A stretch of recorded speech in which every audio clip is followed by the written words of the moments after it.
시편은 어느 시편이나 하나님을 찬송하라는 중심 메시지가 있습니다. 그러나 시편 한 장 한 장을 읽어보면 또 그 시편이 가지고 있는 독특한 메시지가 있는데요. 오늘 이 시편 134편의 그 독특한 메시지는 이 밤에라는 단어에 들어 있습니다.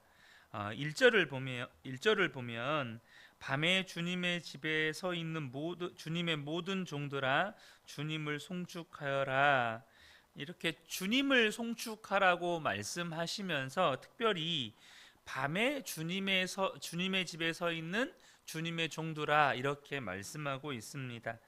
이렇게 밤에 주님의 집에 서 있는 종들은 레위인을 말하는 것입니다.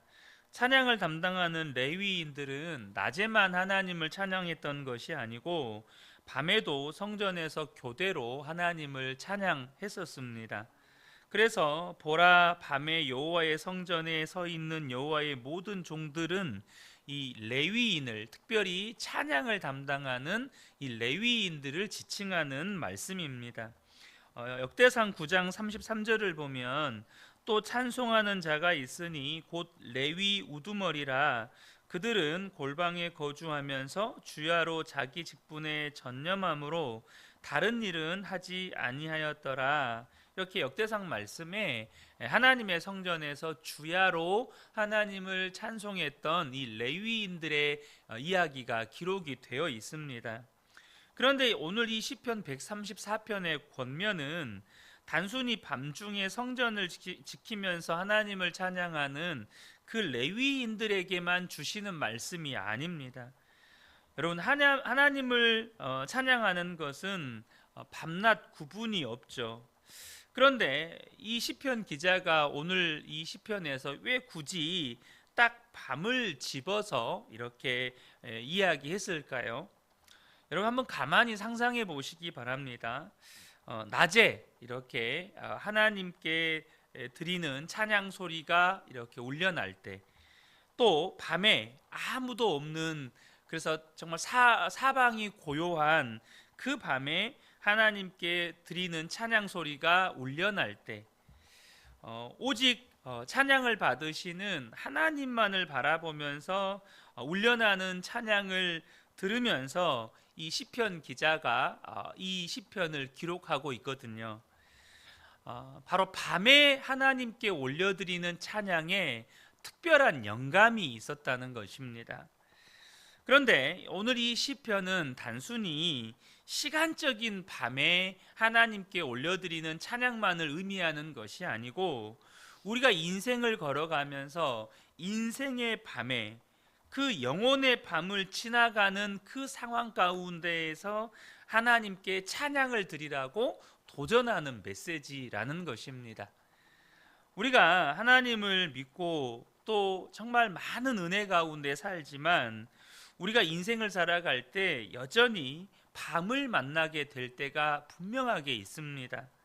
때때로는 사람들로부터 버림받을 때가 있고, 어떤 때는 하던 일이 실패할 때가 있고, 또 어떤 때는 죄로 인해서 징계받은 것 같은 때가 있고, 또 사람들이 나를 다 손가락질하는 것 같은 때가 있고, 사랑하는 사람들이 나를 다 떠나가는 것 같은 때가 있고, 또 하나님이 내 기도만 들어주시지 않은 것 같은 그런 답답한 어떤 영혼의 밤을 지나가는 때가 있다는 것입니다.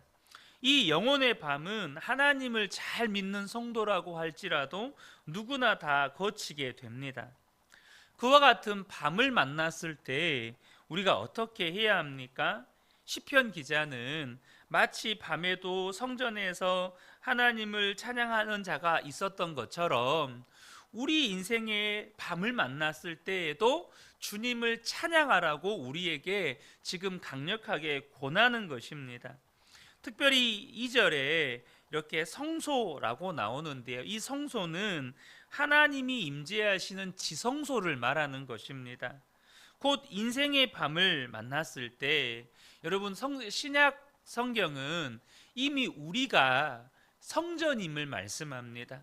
이미 우리가 하나님을 모시고 사는 성전이 되었다고 말씀해요. 그러니 저와 여러분이 여전히 우리와 함께 계시는 주님을 바라보면서 찬송하라는 것입니다.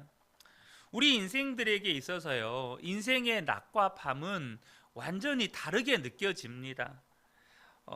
왜 그렇습니까? 여러분이 낮과 밤이 다르게 느껴지는 이유는 밤은요, 보이지가 않아요. 또 어떤 일들이 일어나는지를 전혀 알지를 못해요. 그러니까 밤이 다르게 느껴지는 거죠. 우리가 겪는 일들의 그 배경에서 되어지는 일들, 또 그 모든 일들과 관련된 것들을 알고 나면 사실 낮과 밤은 구분이 없을 거예요. 근데 단지 우리가 시간적인 밤을 보아도 보이는 게 없잖아요. 도대체 무슨 일이 일어나는지 도통 알 수가 없죠. 그래서 밤인 거죠. 그런데 우리 하나님은요, 모르는 게 없어요. 모르시는 게 없고 다 알고 계십니다. 그러니 무슨 말이냐면 하나님께는 낮과 밤의 구분이 없다는 겁니다. 하나님께는 모든 것이 다 드러나거든요. 그런데 우리는 그 하나님을 믿어요. 그러니 우리가 예수님 안에 온전히 거하게 되면 낮은 낮대로 또 밤은 밤대로 은혜를 누리게 된다는 겁니다. 뭐 예수를 믿는다고 해서 모든 것을 우리가 다 알게 된다, 이걸 말하는 게 아니라 우리가 믿는 예수님께는 낮과 밤의 구분이 없기 때문에 그 예수님은 낮에도 낮대로의 은혜를 주실 수가 있고 밤에도 밤대로의 은혜를 우리에게 부어주실 수가 있다는 거예요.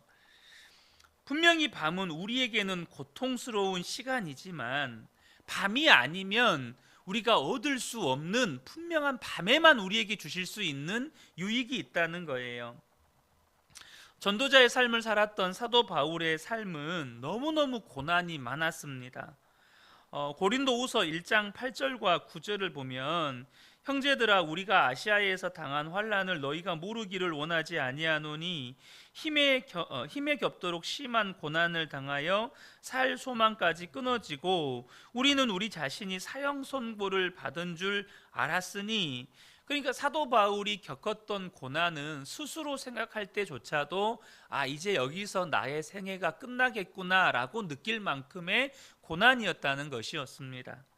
그런데 그렇게 인생의 밤을 만나서 죽을 것 같은 고비를 겪어 보니까 바로 그곳에서만 얻을 수 있는 놀라운 은혜, 영적인 유익이 있었다는 거예요. 9절 하반절을 보면 이는 우리로 자기를 의지하지 말고 오직 죽은 자를 다시 살리시는 하나님만 의지하게 하심이라. 그런 인생의 밤을 만나서 죽을 것 같은 고난을 겪어보니까 나 자신을 의지하지 않고 죽은 자도 살리시는 하나님만 의지하게 되는 믿음의 눈을 열어주시는 특별한 은혜를 누렸다는 거예요. 우리가 인생의 밤을 만났을 때는 그 밤에만 누리게 되는, 그 밤에만 경험할 수 있는 은혜와 유익이 있다는 것입니다. 사도 바울처럼 하나님을 더 의지하게 되는 그런 믿음으로 굳게 서야 되는데 그 핵심이 찬송에 있다는 거예요. 여러분, 만약에 저와 여러분이 이런 생각 혹시 해보셨는지 모르겠어요. 나에게 다시 살 수 있는 기회가 주어진다면 훨씬 더 잘 살 수 있을 것 같은데 혹시 이런 생각 해보신 적 없습니까? 이런 아이디어로 만든 영화가 있는데 그 영화가 About Time이라는 영화입니다. 그 영화 속의 주인공은 이 주인공 집안의 남자들에게는 신비한 능력이 있는데요, 과거로 시간 여행을 할 수 있는 능력입니다. 어느 날 주인공이 변호사인데 회사에서 가장 친한 친구 동료 변호사가 직장 상사에게 정말로 그 말도 안 되는 부당한 꾸지람을 듣는 불쾌한 일을 경험해요. 그러니까 이제 하루 종일 기분이 나빴죠. 편의점에 가서 샌드위치와 음료수를 사는데 너무 일에 열중하느라고 자기에게 샌드위치와 음료수를 준 점원에게 눈길 한번 주지 않고 그 편의점을 나오게 됩니다.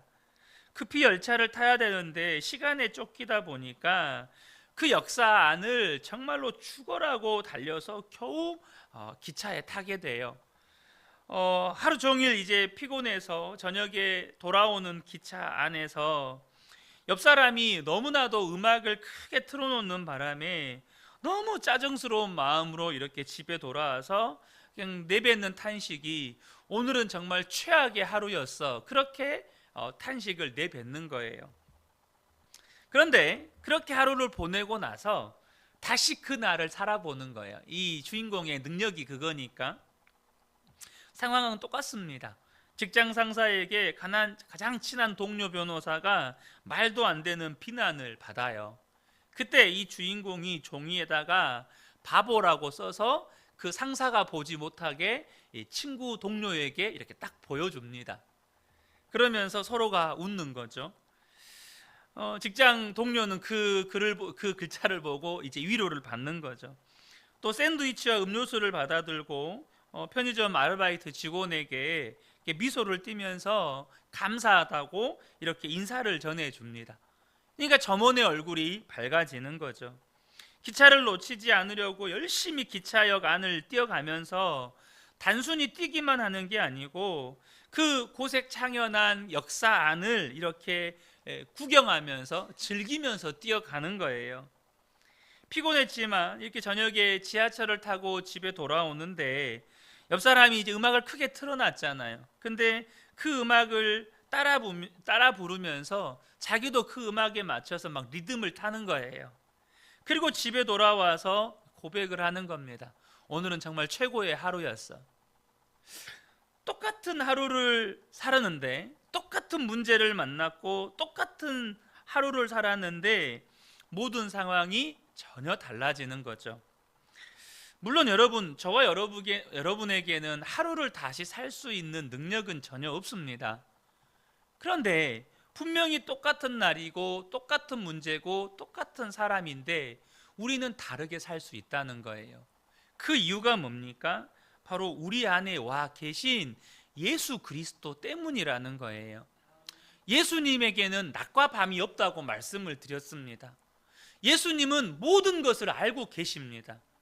예수님은 우리가 처한 모든 상황과 형편의 주관자가 되십니다. 그러니까 그분 안에 모든 계획과 또 모든 뜻과 모든 그 역사의 주관이 그 주님께 다 있어요. 우리는 그 주님을 믿고 살아가는 거죠. 분명히 내 눈으로 보고 내 생각으로만 해석하고 내 경험으로만 바라보면 분명히 그 일은 슬픔이고 탄식이고 여전히 인생의 밤이에요. 그러나 주님의 마음으로 주님의 시선으로 보게 되면 그것은 전혀 다르게 해석이 될 수 있다는 겁니다. 밤에만 얻을 수 있는 유익, 밤임에도 불구하고 그 상황에서 부를 수 있는 찬송, 거기서 얻을 수 있는 기쁨, 그것이 주님의 눈에는 확연히 드러나게 된다는 거예요. 바로 이것 때문에 오늘 이 시편 기자가 2절에서 성소를 바라보면서 주님을 찬양하라고 말씀하는 것입니다. 밤에도 찬송할 수 있는 이런 사람이 복을 받는 사람이에요. 3절에 보면 하늘과 땅을 지으신 주님께서 시온에서 너희에게 복을 내려주시기를. 그렇게 성소를 바라보면서 찬송하는 자들에게, 밤임에도 불구하고 주님을 바라보면서 찬송하는 자들에게 하나님께서 복을 내려주신다는 거예요. 그런데 여러분, 밤에도 찬송하려면 무엇이 정말로 중요한지를 분별하실 수가 있으셔야 돼요.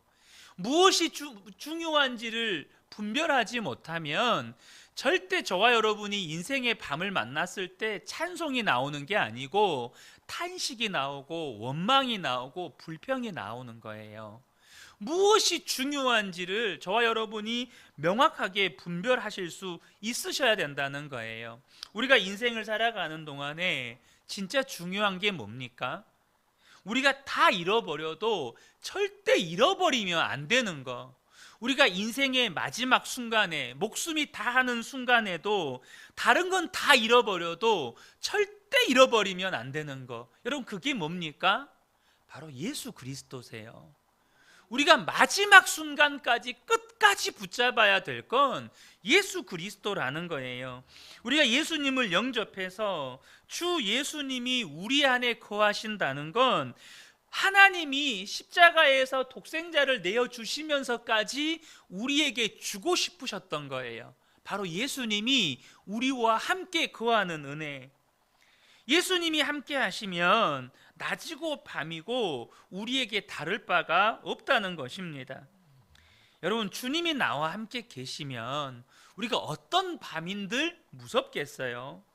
예수를 믿고 산다고 물론 밤이 없는 경우는 없습니다. 무슨 말이냐? 예수를 잘 믿어도요, 인생의 밤은 다 만나게 돼요. 때때로는 마음 아픈 일을 겪게 되고, 때때로는 실패도 겪게 되고, 때로는 정말 다른 사람들로 인해서 어려운 일을 다 겪게 됩니다. 또 예수를 믿기 때문에 때로는 고난을 자초할 때도 있어요. 사도 바울이 로마로 가면, 또 예루살렘으로 끌려가면 무슨 일을 겪게 될지를 몰랐나요? 알았어요. 예루살렘으로 압송되고 로마로 압송되면 무슨 일을 겪게 될지 다 알았어요. 근데 사도 바울이 뭐라고 말합니까? 은혜의 복음을 전하는 일을 마치려 하면은 내 생명을 조금도 귀한 것으로 여기지 않는다 라고 고백합니다. 그러니까 우리가 예수를 믿으면 때로는 고난을 자초해야 될 때도 있어요. 남이 가지 않는 길을 가야 될 때가 있다고요. 가정에서 다른 형제들은 감당하지 않는 일을 내가 감당해야 될 때가 있고, 심지어 교회 안에서 다른 성도들은 안 하는 일을 내가 감당해야 될 때가 있고, 우리가 직장에서도 다른 직원들은 감당하지 않는 일을 내가 감당해야 될 때가 있어요. 예수를 믿기 때문에. 근데 여러분, 우리가 예수를 믿는 사람도 어려움을 겪고 예수 믿기 때문에 오히려 자원해서 어려움을 겪어야 한다면 도대체 예수를 왜 믿어야 합니까? 그것은 예수를 믿는 가장 큰 복은 예수님이 우리 안에 거하시는 복이기 때문에 그래요. 예수를 믿는다고 해서 내가 갑자기 수입이 한 달에 100만 원, 200만 원이었는데 예수 믿는 다음부터 갑자기 1000만 원, 2000만 원 되는 게 아니고요. 예수 믿었는데 갑자기 암에서 확 고침을 받고, 예수 믿었는데 모든 사람이 나를 막 열렬히 지지하고 응원해주고 이런 복을 얻는 게 아니라, 예수를 믿음으로 인해서 우리가 얻는 가장 큰 복이 예수님 그분이기 때문에 그래요. 주님만 함께 하신다면 어떤 형편에서도 주님은 위로가 되시고, 어떤 형편에서도 우리는 그것을 넉넉히 이겨나가게 되고, 또 어떤 형편에서도 주님의 뜻이 우리의 삶을 통해서 이루어지게 된다는 거예요. 그래서 우리 속에서 찬양이 나오는 거예요. 심지어 사랑하는 가족들, 내가 사랑하는 사람과 이별하게 되어지는 그런 아픔 속에서도 감사와 찬양이 흘러나오는 능력이 바로 예수 그리스도 안에 있는 거예요. 어느 사모님이 운전하시고 가다가 교통사고가 났어요. 사모님은 다치기만 하는 정도였지만 안타깝게도 옆에 타고 있던 어린 딸이 세상을 떠났어요.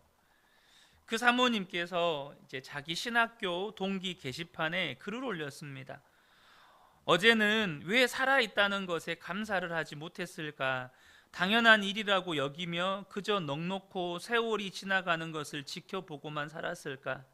딸 아이를 다시는 볼 수 없지만 다시 볼 수 있는 그 나라에 대한 소망으로 대신 채워주시는 하나님의 은혜에 감사한다.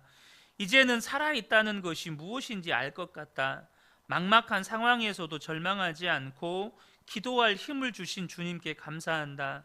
내 딸의 모습으로 이 세상에 왔지만 하나님의 천사였음을 이제서 깨닫는다. 아픔을 위로해주고 힘을 주고 기도로 함께한 동기들에게도 감사한다. 이제는 아픈 자의 위로가 될 수 있을 것 같다. 남은 시간 정말 할 일이 많이 있다. 여러분, 이런 감사와 찬양은 도대체 어디에서 나오는 겁니까? 다른 게 아니에요.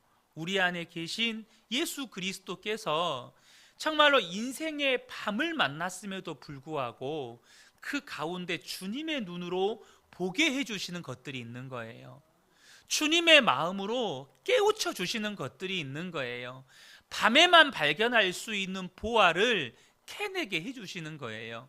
여러분, 예수 믿어서 우리가 얻게 되는 진짜 놀라운 복은 바로 예수님이 우리 안에 거하시는 것입니다. 그래서 시편 기자가 성소를 바라보면서 찬양하라는 거예요. 우리식으로 이야기하면 예수님 바라보면서 찬송하라는 거예요.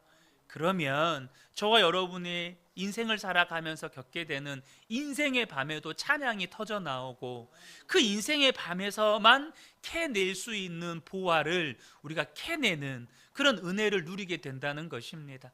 이 새벽에 함께 예배하시는 우리 모든 성도님들께 인생의 밤을 만날지라도 그 인생의 밤에만 얻을 수 있는 놀라운 영적인 유익들을 누리게 되시는 복된 분들 되시기를 예수님의 이름으로 축복합니다. 아멘.